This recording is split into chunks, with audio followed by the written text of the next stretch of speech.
പവിത്രത്തിൻ്റെ upcoming എപ്പിസോഡിലേക്ക് എല്ലാവർക്കും സ്വാഗതം. വിക്രം ജയിലിലായതിന് കാരണം തൻ്റെ ചേട്ടനാണോ എന്നറിയുന്നതിന് വേണ്ടി വേദ വേഗം തന്നെ വീട്ടിലേക്ക് ചെല്ലുന്നുണ്ട്.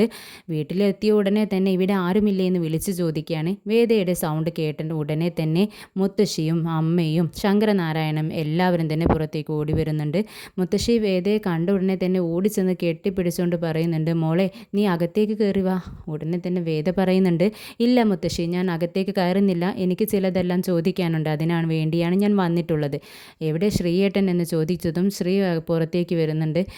എന്താ, നീ എന്തിനാണ് അച്ഛനെ നിന്നെ ഇഷ്ടമില്ലെന്ന് അറിയാവുന്നതല്ലേ, നീ എന്തിനാ ഇങ്ങോട്ട് വന്നേ എന്ന് ചോദിക്കുമ്പോൾ, ഞാനിവിടെ കയറി താമസിക്കാൻ വേണ്ടി വന്നതൊന്നല്ല, എനിക്ക് ചിലത് അറിയാനുണ്ട്, അതിനു വേണ്ടിയാണ് ഞാൻ വന്നതെന്ന് പറഞ്ഞുകൊണ്ട് ചോദിക്കുന്നുണ്ട്.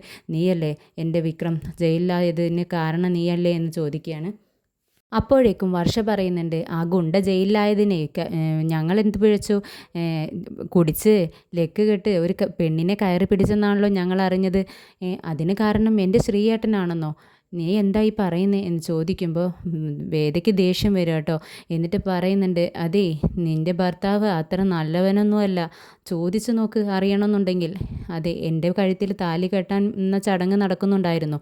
ആ ചടങ്ങിന് വിക്രം ഞങ്ങളുടെ വീട്ടിലെത്തണ്ട എന്ന ഉദ്ദേശത്തോടു കൂടി വിക്രം വരുന്ന വഴിക്ക് ഒരു കമ്പി കെട്ടി വെച്ചിട്ട് വിക്രമിനെ കൊല്ലാൻ ശ്രമിച്ച ആളാ നിൻ്റെ ഭർത്താവ് എന്ന് വേദ പറയുന്നുണ്ട് വർഷയോട്. ഇത് കേട്ട ശ്രീ നിന്ന് പരുങ്ങുന്നുണ്ട്. ഇത് കണ്ടപ്പോൾ തന്നെ നമ്മുടെ ജഡ്ജി അദ്ദേഹത്തിന് കാര്യം മനസ്സിലാവുകയാണ്. അപ്പോൾ ചോദിക്കുന്നുണ്ട്, എന്താ ശ്രീ, ഈ പറഞ്ഞതൊക്കെ സത്യമാണോ? നിന്നെ കാണുമ്പോൾ ഇത് സത്യമാണെന്ന് തോന്നുന്നുണ്ടല്ലോ എനിക്ക് എന്നിങ്ങനെ ശങ്കരനാരായണൻ പറയുന്നുണ്ട്. അപ്പോൾ ശ്രീ ഇങ്ങനെ തപ്പു കേട്ടോ, അത് അച്ഛാന്നിങ്ങനെ പറഞ്ഞുകൊണ്ടിരിക്കുകയാണ്. അപ്പോൾ എന്തൊക്കെയാണ് ഈ വീട്ടിൽ നടന്നുകൊണ്ടിരിക്കുന്നത്, ഇത് ഒരു കലയാളിയുടെ വീടാവാൻ പോവുകയാണോ എന്നൊക്കെ ഇങ്ങനെ ഉച്ചത്തിൽ ദേഷ്യപ്പെടുക കേട്ടോ. ശങ്കരനാരായണൻ വീണ്ടും ചോദിക്കുന്നുണ്ട്, അപ്പോൾ വിക്രം ഈ പ്രശ്നത്തിൽപ്പെട്ടത് നീ കാരണമാണോ, ഇതും നിൻ്റെ ഗൂഢാലോചനയാണോ ഇതിന് പിന്നിലെന്ന് ചോദിക്കുമ്പോൾ ശ്രീ പറയുന്നുണ്ട്, ഇല്ല അച്ഛാ, ഞാനിതൊന്നും അറിഞ്ഞതേ അല്ല, ഇനി വേണമെന്നുണ്ടെങ്കിൽ പോലീസ് സ്റ്റേഷനിലേക്ക് വിളിച്ച് അന്വേഷിച്ച് നോക്കൂ എന്ന് പറയാണ്. അങ്ങനെ ശങ്കരനാരായണൻ വേഗം തന്നെ ഫോൺ എടുത്തുകൊണ്ട് പോലീസ് സ്റ്റേഷനിലേക്ക് വിളിക്കുന്നുണ്ട്. അപ്പോൾ എല്ലാ വിവരങ്ങളും അവർ പറയുകയാണ്. ഫോൺ വെച്ച ഉടനെ തന്നെ ജഡ്ജി അദ്ദേഹം ദേഷ്യപ്പെടുന്നുണ്ട്. വേദയോട് പറയാണ്, അതെ, ഈ കേസിൽ എൻ്റെ മകൻ കാരണമല്ല നിൻ്റെ ഭർത്താവ് ജയിലിലായിരിക്കുന്നത്, അവൻ കുടിച്ച് ഒരു സ്ത്രീയെ കയറി പിടിച്ചത് മൂലം ആണ് ലോക്കപ്പിൽ കിടക്കേണ്ടി വന്നത്. അതിന് തെളിവായി സാക്ഷികളായി 7 പേരവിടെ ഹാജരാവും ചെയ്തിട്ടുണ്ട്. ഇനി നിൻ്റെ ഭർത്താവിന് ഒരു രക്ഷയുമില്ല, ഇതിലവൻ കുടുങ്ങി എന്ന് പറയാണ്. ഇത് കേൾക്കുന്ന വേദ പറയുന്നുണ്ട്, എൻ്റെ വിക്രം എങ്ങനൊരു തെറ്റും ചെയ്യത്തില്ല, എനിക്കറിയാം എൻ്റെ വിക്രമിനെ എന്ന് പറയാണ്. അപ്പോഴേക്കും ശ്രീ പറയുന്നുണ്ട്, അതെ, അവൻ മദ്യപിച്ചപ്പോൾ ലെവൽ കെട്ടിട്ട് ചെയ്തു പോയതായിരിക്കും എന്നിങ്ങനെ പറയുമ്പോൾ വേദ ദേഷ്യം കൊണ്ട് പറയുന്നുണ്ട്, അങ്ങനെ മദ്യപിക്കുന്ന ആളല്ല എൻ്റെ വിക്രം, അങ്ങനെ മദ്യപിച്ചാൽ തന്നെ പെങ്ങളെയും അമ്മയും തിരിച്ചറിയാൻ പറ്റാത്ത ആളൊന്നുമല്ല. പിന്നെ ഞാൻ എന്തായാലും ഇത് അന്വേഷിച്ചതിൻ്റെ പിറകിൽ എന്താണെന്നുള്ളത്, സത്യം എന്താണെന്നുള്ളത് ഞാൻ പുറത്തു കൊണ്ടുവരും. അങ്ങനെ അറിയുന്ന സമയത്തെ ഇതിന് പിറകിൽ നീയാണെന്നെങ്ങാനും ഞാൻ അറിഞ്ഞു കഴിഞ്ഞാൽ പിന്നെ ഞാനൊരു വരവുണ്ട് കേട്ടോ എന്നും ചൂണ്ടുവിരൽ ചൂണ്ടിക്കൊണ്ട് പറയാണ് വേദ. പിന്നീട് ലോക്കപ്പിൽ കിടക്കുന്ന വിക്രമിനെയാണ് കാണിക്കുന്നത്. പോലീസുകാർ നന്നായി വിക്രമിനെ പെരുമാറിയിട്ടുണ്ട്. വിക്രമിന് നിൽക്കാനോ ഇരിക്കാനോ പറ്റാത്തൊരവസ്ഥയിലാക്കിയിട്ടുണ്ട്. വേദന കൊണ്ട് പുളയാണ്. അങ്ങോട്ടേക്ക് ഇൻസ്പെക്ടറെ കാണുന്നതിന് വേണ്ടി വിക്രമിൻ്റെ സുഹൃത്തുക്കൾ വരികയാണ്.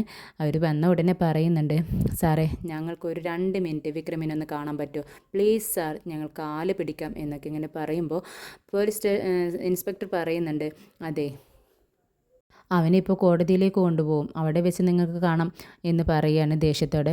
അപ്പോൾ ഫ്രണ്ട്സ് പറയുന്നുണ്ട്, അതെ സാറേ, അവിടെ കൊണ്ടുപോയാൽ ഞങ്ങൾക്ക് സംസാരിക്കാൻ പറ്റത്തില്ല, കാണാൻ മാത്രമേ പറ്റത്തുള്ളൂ, ഒന്നും വേണ്ട സാറേ, ഞങ്ങൾക്കൊന്ന് കണ്ടാൽ മാത്രം മതി, ഞങ്ങൾ ഭക്ഷണം ഒന്നും മേടിച്ചു കൊടുക്കത്തില്ല, ഒന്ന് കണ്ടോട്ടെ സാറേ എന്ന് പറയുമ്പോൾ, ശരി, എന്നപ്പോൾ കോടതിയിലേക്ക് കൊണ്ടുപോകുന്നതിന് വേണ്ടി ഇപ്പോൾ അവനെ ഇറക്കും, അപ്പോൾ ഒന്ന് പെട്ടെന്ന് തന്നെ 2 മിനിറ്റ് കൊണ്ട് കണ്ട് ഇങ്ങ് മാറിയേക്കണം എന്ന് പറയുകയാണ്. അപ്പോഴേക്കും വിക്രമിനെ അവിടെ നിന്ന് ഇങ്ങോട്ട് കൊണ്ടുവരുന്നുണ്ട്. ഇറങ്ങുന്ന വരവ് കണ്ടിട്ട് തന്നെ അവർക്ക് സഹിക്കുന്നില്ല. വിക്രമിനെ താങ്ങിയെടുത്തുകൊണ്ടാണ് കൊണ്ടുവരുന്നത്.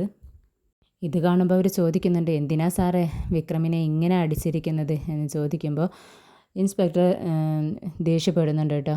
അതെ, കോടതിയിൽ ഹാജരാക്കി കഴിഞ്ഞാൽ 5 ദിവസത്തേക്ക് അവനെ പുറത്തിറക്കാൻ പറ്റാത്ത വിധത്തിൽ അവനെ അകത്താക്കും. അത് കഴിഞ്ഞിട്ട് എന്തെങ്കിലും ബാക്കിയുണ്ടെങ്കിൽ നിങ്ങൾ വന്നേക്ക്, അവനെ കൊണ്ടുപോകാൻ പെറുക്കി കൊണ്ടുപോകാൻ എന്നും പറഞ്ഞുകൊണ്ട് ദേഷ്യപ്പെടുകയാണ്.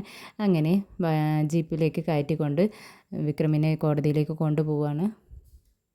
ജീപ്പിലേക്ക് കയറുന്നതിന് മുമ്പ് വിക്രം അനിയൻകുട്ടനോട് ചോദിക്കുന്നുണ്ട്, അല്ല നിങ്ങൾ ശ്രീനി സാറിനെ പോയി വിവരങ്ങളൊക്കെ പറഞ്ഞില്ലേ, കണ്ടിട്ട് സംസാരിച്ചില്ലേ? ഒന്ന് വേഗം എന്നെ ഇവിടെ നിന്ന് നിങ്ങൾ രക്ഷിക്കണം, അല്ലാന്നുണ്ടെങ്കിലേ ഇവരെന്നെ തല്ലിക്കൊല്ലും. അങ്ങനെയാണ് ഇവിടുത്തെ കാര്യങ്ങളുടെ പോക്ക് എന്ന് പറയുകയാണ്. അപ്പോൾ അവർ പറയുന്നുണ്ട്, അത് ഞങ്ങൾ രാവിലെ തന്നെ പോയിട്ട് പറഞ്ഞിരുന്നു വിക്രം, പക്ഷേ എന്തുകൊണ്ടാണെന്നറിയില്ല, ആരും ഒന്നും ചെയ്യുന്നില്ല, എന്താണെന്ന് അറിയത്തില്ല വിക്രം എന്നിങ്ങനെ പറയുകയാണ്. അപ്പോഴേക്കും പിന്നീട് പോലീസുകാർ വിക്രമിനെയും കൊണ്ട് പോകുന്നുണ്ട്. അനിയൻകുട്ടനും ഫ്രണ്ട്സ് എല്ലാവരും കൂടെ പുറത്തേക്ക് ഇറങ്ങുമ്പോൾ വേദ പുറത്ത് നിൽക്കുന്നത് കാണുകയാണ്. അപ്പോൾ അവർ ചോദിക്കുന്നുണ്ട്, വേദ നീ എന്താ അകത്തേക്ക് വരാതിരുന്നത്? വിക്രമിനെ കണ്ടോ? കണ്ടിട്ട് സംസാരിക്കാമായിരുന്നില്ലേ, അങ്ങോട്ട് വരാമായിരുന്നില്ലേ എന്ന് ചോദിക്കുമ്പോൾ വേദ പറയുന്നുണ്ട്, വേണ്ട. വേദ കരയുക കേട്ടോ, കരഞ്ഞുകൊണ്ടേ ഇരിക്കുകയാണ്. അപ്പോൾ വേദ പറയുന്നുണ്ട്, അത് വേണ്ട, അത് ശരിയല്ല. വിക്രമിനെ കാണുമ്പോഴേ അത് അപമാനമായിട്ട് അവനക്ക് തോന്നും, അവനക്ക് സങ്കടമാവും, വിഷമാവും. ആ ഒരു നിലയിൽ അവനെ കാണുന്നത് എനിക്ക് ഇഷ്ടമല്ല. പിന്നെ അപ്പോൾ അനിയൻകുട്ടനും ഫ്രണ്ട്സ് എല്ലാവരും പറയുന്നുണ്ട്, പെട്ടെന്ന് തന്നെ വിക്രമിനെ അവിടെ നിന്നും രക്ഷിക്കണം, അല്ലാന്നുണ്ടെങ്കിൽ അവനെ അവരെ കൊന്നു കളയുമെന്നാണ് വിക്രം പറയുന്നത്. അപ്പോൾ വേദ പറയുന്നുണ്ട്, ഇനി ഇതിൽ കൂടുതൽ ഒരു അടി പോലും അവൻ്റെ ദേഹത്ത് വീഴാൻ ഞാൻ സമ്മതിക്കത്തില്ല. ഞാൻ പെട്ടെന്ന് തന്നെ കോടതിയിലേക്ക് പോവുകയാണ്, അവനെ രക്ഷിക്കണം. പിന്നെ നിങ്ങൾ അവനക്ക് സപ്പോർട്ടായി നിൽക്കണം, ബാക്കിയെല്ലാം ഞാൻ ചെയ്തോളാം എന്ന് വേദ അവർക്ക് ഉറപ്പ് കൊടുക്കുകയാണ്. അങ്ങനെ വേദ വീട്ടിലെത്തി വേസ്റ്റ് കൊണ്ടുപോകുന്ന ഒരു ചേച്ചി വന്നപ്പോൾ വേസ്റ്റ് എടുത്ത് പുറത്തേക്ക് വരുന്ന സമയത്ത് രമ്യ ആ ചേച്ചിയുടെ അടുത്ത് ദേഷ്യപ്പെട്ട് സംസാരിക്കുന്നത് കാണുന്നുണ്ട് കേട്ടോ. ചേച്ചി തിരിച്ചും ദേഷ്യപ്പെട്ട് സംസാരിക്കുന്നത്. അപ്പോൾ എന്താണെന്ന് വേദയ്ക്ക് മനസ്സിലായില്ല. രമ്യ പിന്നീട് എന്തോ കയ്യിലുള്ള ഒരു കവറ് ദേഷ്യത്തോടെ അങ്ങ് കൊട്ടയിലേക്ക് എറിഞ്ഞിട്ട് അങ്ങ് അകത്തേക്ക് കയറി പോകുന്നുണ്ട്. ചേച്ചി നിൽക്കുമെന്ന് പറഞ്ഞ് വേദ പിറകെ ഓടി ചെല്ലുന്നുണ്ട്. എന്താ മോളെ എന്ന് പറയുമ്പോൾ ഇതും കൂടെ കൊണ്ടുപോയിക്കോളൂ എന്ന് പറഞ്ഞിട്ട് വേസ്റ്റ് കയ്യിലുണ്ടായിരുന്നത് അങ്ങോട്ട് കൊടുക്കുന്നുണ്ട്. എന്നിട്ട് എന്താ ചേച്ചി, എന്താ ഇങ്ങനെ ദേഷ്യപ്പെട്ട് സംസാരിച്ചത്, എന്താ സംഭവം എന്ന് ചോദിക്കുകയാണ്. അപ്പോൾ ചേച്ചി പറയുന്നുണ്ട്, അതെ 2-3 ദിവസമായി ആ കുട്ടിയുണ്ടല്ലോ, അത് എന്തൊരു സ്വഭാവമാണ് അതിൻ്റേത്, എൻ്റെ അടുത്ത് ദേഷ്യപ്പെട്ടാണ് സംസാരിക്കുന്നത്. ബിയർ കുപ്പിയുണ്ടല്ലോ 2-3 ദിവസമായി പൊട്ടിച്ചുകൊണ്ട് വന്നിട്ടാണ് ഇതിലേക്ക് എറിയുന്നത്. എൻ്റെ കയ്യിൽ മുറിയായി മോളെ, ഇതൊന്നും നോക്ക് നീ എന്ന് പറഞ്ഞുകൊണ്ട് കയ്യിൽ കെട്ടിയിരിക്കുന്ന ബാൻഡേഡ് കാണിച്ചു കൊടുക്കുകയാണ്. അപ്പോൾ ഇത് കേട്ടിട്ട് നമ്മുടെ വേദയ്ക്ക് വിശ്വസിക്കാൻ പറ്റുന്നില്ല കേട്ടോ. അങ്ങനെ ഞെട്ടിപ്പോവുകയാണ് വേദ.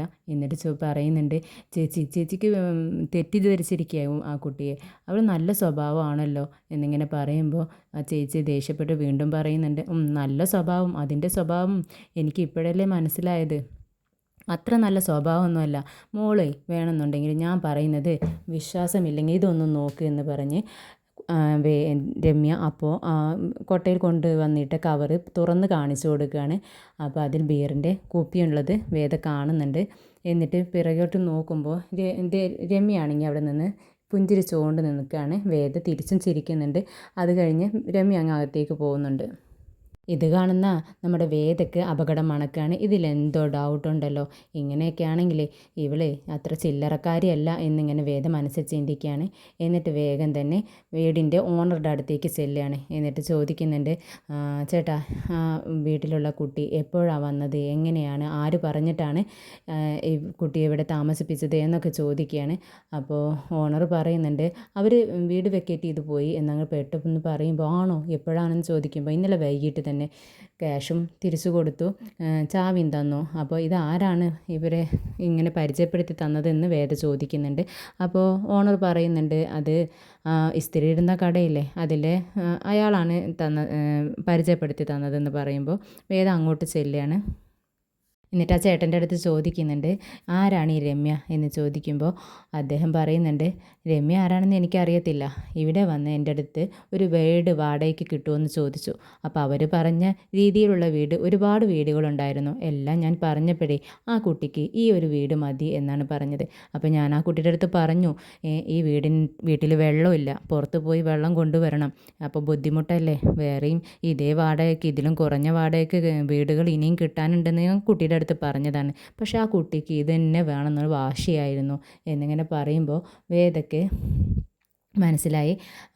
രമ്യയുടെ ഇതിൽ എന്തോ കള്ളത്തരമുണ്ടെന്ന് മനസ്സിലാവുകയാണ്. പിന്നീട് വേദ വീട്ടിലേക്ക് വരുന്നുണ്ട്. വീട്ടിൽ വന്നതിന് ശേഷം വേദ അങ്ങോട്ടും ഇങ്ങോട്ടും ഇങ്ങനെ നടന്നുകൊണ്ട് ചിന്തിക്കുകയാണ്.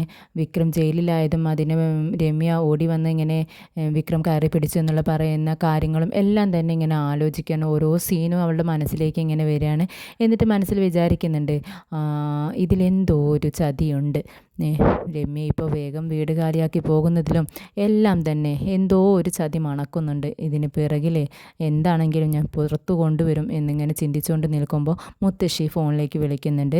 മുത്തശ്ശി എന്താ മുത്തശ്ശി എന്ന് വേദ ചോദിക്കുകയാണ്.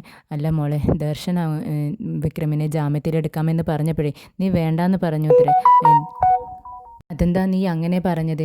വിക്രം തെറ്റൊന്നും ചെയ്തിട്ടില്ലെന്നല്ലേ നീ പറയുന്നത്? അപ്പോൾ പിന്നെ അവനെ ജാമ്യത്തിലെടുക്കുന്നതല്ലേ നല്ലതെന്ന് ചോദിക്കുമ്പോൾ വേദ പറയുന്നുണ്ട്, അതെങ്ങനെയാണ് മുത്തശ്ശി നിങ്ങൾ അറിഞ്ഞെന്ന് ചോദിക്കുകയാണ്. അത് ദർശൻ ഞങ്ങളെ വിളിച്ചിട്ടുണ്ടായിരുന്നു, അങ്ങനെ അറിഞ്ഞതാണെന്ന് പറയാണ്. പിന്നീട് വേദ പറയുന്നുണ്ട്, മുത്തശ്ശി അങ്ങനെ ജാമ്യത്തിലെടുത്താലേ വിക്രം തെറ്റ് ചെയ്തു എന്നല്ലേ വരത്തുള്ളൂ. പക്ഷേ വിക്രം തെറ്റ് ചെയ്തിട്ടില്ല എന്ന് കോടതിയിൽ നിന്ന് ഇറങ്ങുന്നതിന് മുമ്പ് തന്നെ തെളിയിച്ചിട്ട് വേണം എനിക്ക് കൊണ്ടുവരാൻ.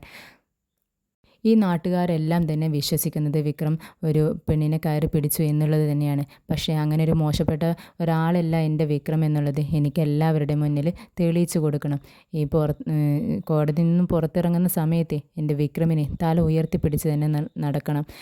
എൻ്റെ അച്ഛനോ ഇവിടുത്തെ അച്ഛനോ ഉണ്ടല്ലോ, അച്ഛൻ പോലും വിശ്വസിക്കുന്നത് വിക്രം തെറ്റ് ചെയ്തു എന്ന് തന്നെയാണ്. പക്ഷേ എനിക്ക് ഉറച്ച വിശ്വാസമുണ്ട് അങ്ങനൊരു തെറ്റ് വിക്രം ചെയ്യില്ലെന്ന്. എന്നിങ്ങനെ മുത്തശ്ശിയോട് പറയുമ്പോൾ മുത്തശ്ശി സങ്കടം വരുന്നുണ്ട്, കരയുന്നുണ്ട് കേട്ടോ.